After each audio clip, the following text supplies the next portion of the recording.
Assalamualaikum warahmatullahi wabarakatuh. Kembali lagi bersama gue di Mizu Official, di mana salah satu channel yang membahas tentang seputar education tips dan trik agar teman-teman bisa masuk di perusahaan yang teman-teman impikan. Oh ya, sebelumnya sorry banget ya buat teman-teman semua karena udah hampir 3 minggu ini gue belum bikin konten terbaru gue, dan baru sekarang nih gue sempat bikin kontennya. Dan banyak banget sih teman-teman yang udah chat gue, nge-DM gue di Instagram, ayo dong bang, buatin video terbarunya, buatin konten terbarunya. Dan sebelumnya thanks banget buat teman-teman yang udah support channel ini terus, dan buat teman-teman yang belum tekan tombol subscribe-nya, please tekan tombol subscribe, tekan tombol warna merah, dan juga tekan tombol loncengnya agar kalian bisa terus mengikuti notifikasi yang terbaru dari gue ya. Oh ya, kali ini gue belum ingin ngebahas tentang soal dunia pekerjaan terlebih dahulu ya, karena beberapa perusahaan juga banyak yang meliburkan karyawannya. Tahu kan kenapa penyebabnya? Yes, COVID-19, Corona. Oke, lalu sebenarnya bagaimana sih cara virus ini menular dan bisa berpindah dari satu orang ke orang yang lainnya? Dan bagaimana juga cara pencegahan? COVID-19 atau coronavirus ini sebenarnya merupakan virus baru yang baru ditemukan bulan Desember 2019 kemarin, di mana awal penyebarannya berasal dari kota Wuhan.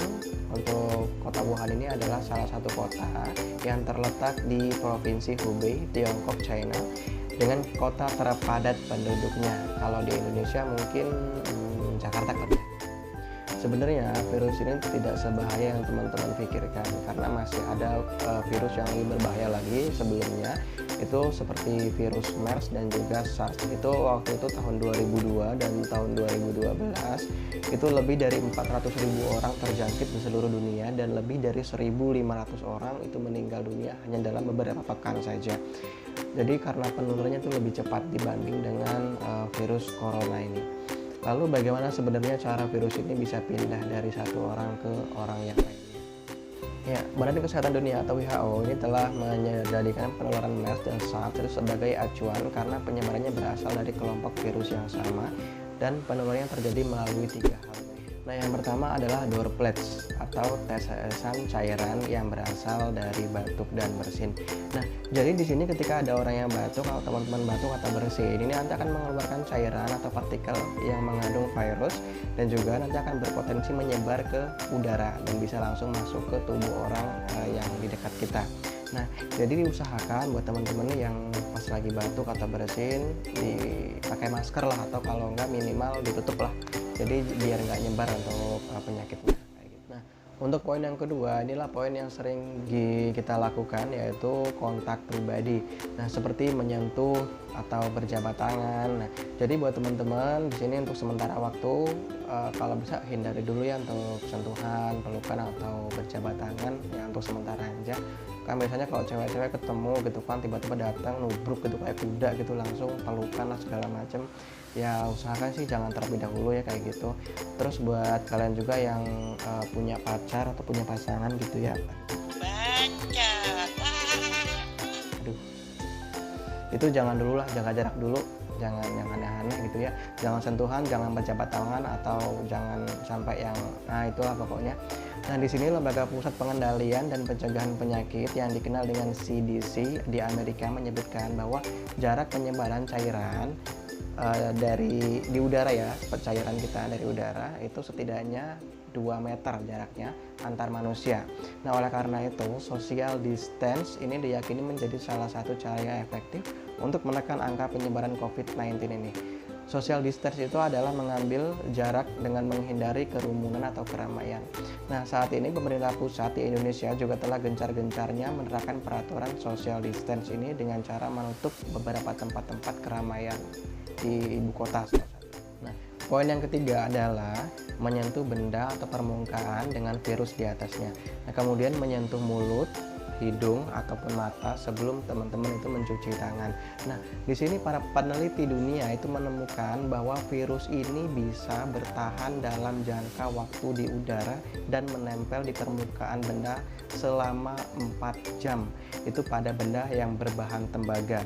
Nah, Selama 24 jam itu virus juga bisa bertahan pada benda yang berbahan kertas atau karton, dan bahkan 2 sampai dengan 3 hari pada benda berbahan plastik atau stainless steel.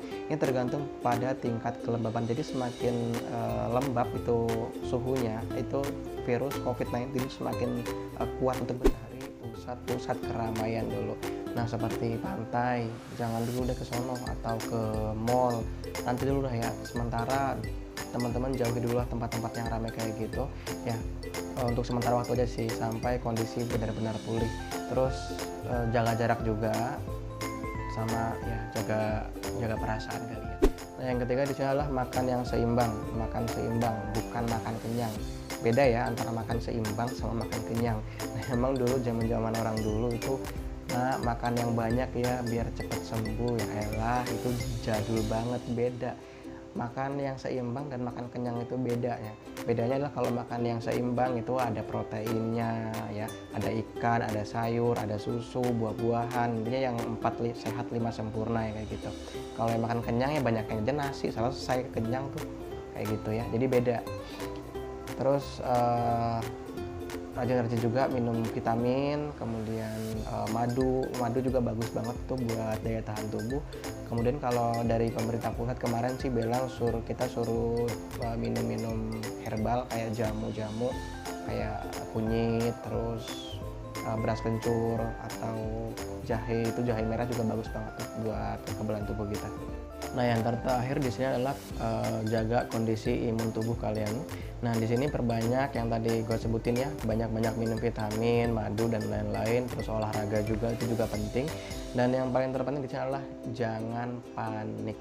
Kenapa? Karena dengan kita panik, maka sistem adrenalin dalam tubuh ini akan naik dan membuat sistem imun ini akan turun. Nah, itu yang bikin orang cepat kena penyakit kayak gitu. Jadi jangan panik. Nah, waktu itu teman-teman, itu saja dari gua ya. Sekali lagi pesan dari gua, jangan takut, jangan panik, tetap waspada. Semoga kita semua dijauhkan dari virus dan penyakit berbahaya lainnya. Oke, thank you for watching. Assalamualaikum warahmatullahi wabarakatuh.